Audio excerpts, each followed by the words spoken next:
If you've been watching TikTok lately, chances are you've seen rogue IUL agents making the claim that the IUL will outperform the stock market over time. In other words, take the money you would have otherwise contributed to your traditional retirement plans and redirect it to index universal life insurance. This is a bad move for your retirement outlook and will end up costing you hundreds and thousands of dollars in retirement, which means you risk running out of money years in advance of life expectancy. Why do I say this?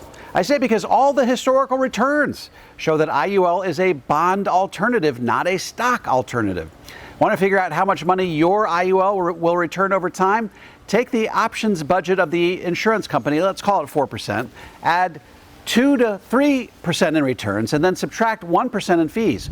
That means that you'll be most likely averaging 5 to 7% net of fees over time. Better than bonds, but nowhere close to the track record of stocks, which are more likely to give you between 8 and 10% net of fees over time. So let me give you an example of precisely how much you could be giving up if you completely replaced your stock market portfolio with an IUL. First, I'm going to show you a 35-year-old male who invests $20,000 per year into an IUL, earning 6% net of fees over time. By the time he reaches 65, he will have accumulated $1,676,033. Now let's assume that same 35-year-old male directed $20,000 to a stock-heavy allocation in his Roth 401k and can get 9% net of fees over that same time frame. By the time he reaches 65, he will have netted $2,971,504. Folks, that's a difference of $1,295,471. The crystal clear reality is that the IUL is not a stock market replacement. It's an extremely effective bond alternative. Reach in your retirement portfolio, take out the bonds and replace it with index universal life, and you'll increase your return, lower your risk, lower the standard deviation of the entire portfolio, and experience a better outcome over time. All this said, is there ever a scenario where the IUL does beat the stock market? The answer is yes. Let's say you're growing your money in a taxable stock market account that's experiencing 100% short-term capital gains. That means that whatever growth you experience is going to get piled right on top of all your other ordinary income and be taxed at your highest marginal tax bracket. So the question becomes, if you could consistently get a tax-free 6% net of fees in your IUL, what rate of return would you have to get in your taxable stock market portfolio to come out ahead? To determine this, we simply take that 6% net rate of return and divide it by 1 minus your marginal tax bracket. So let's go through some tax brackets and see how this shakes out. If you're in the 22% tax bracket, we divide 6% by 1 minus 0.22, which gives us 7.69% return. In other words, you'd only have to get 7.69% in your taxable stock market portfolio to outperform the IUL. In this comparison, we believe the stock market can get us 9% net of fees over time, in which case the stock market is the better recommendation. All right. Let's try the 24% tax bracket. We divide 6% by 1 minus 0.24, which gives us a 7.89% rate of return. In other words, you'd only have to get 7.89% return in your stock market portfolio to beat the IUL. A 9% stock market return would beat the IUL in that scenario. All right, now let's try the 32% tax bracket. That gets us to 8.82%, nearly a wash.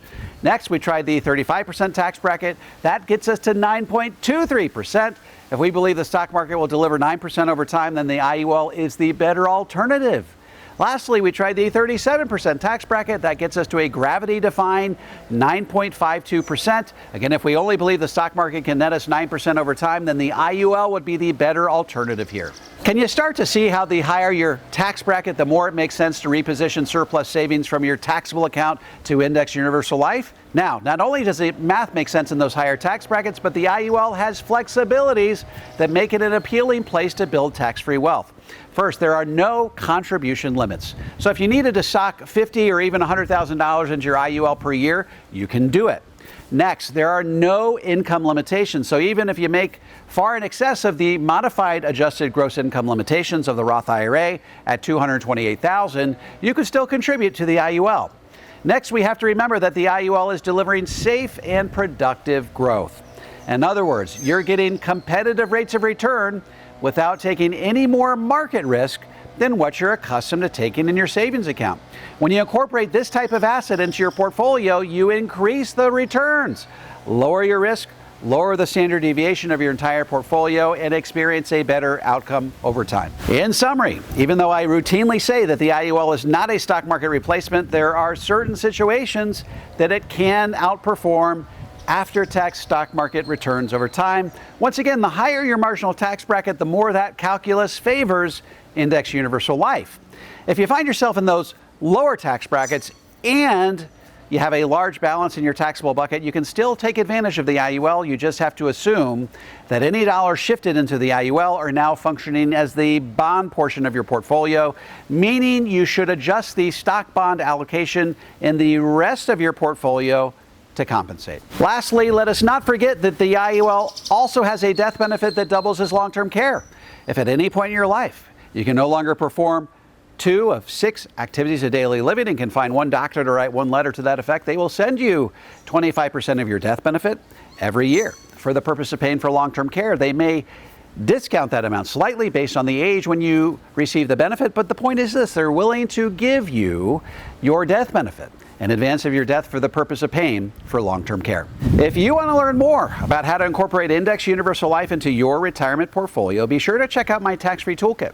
You can download it for free at taxfreetoolkit.com.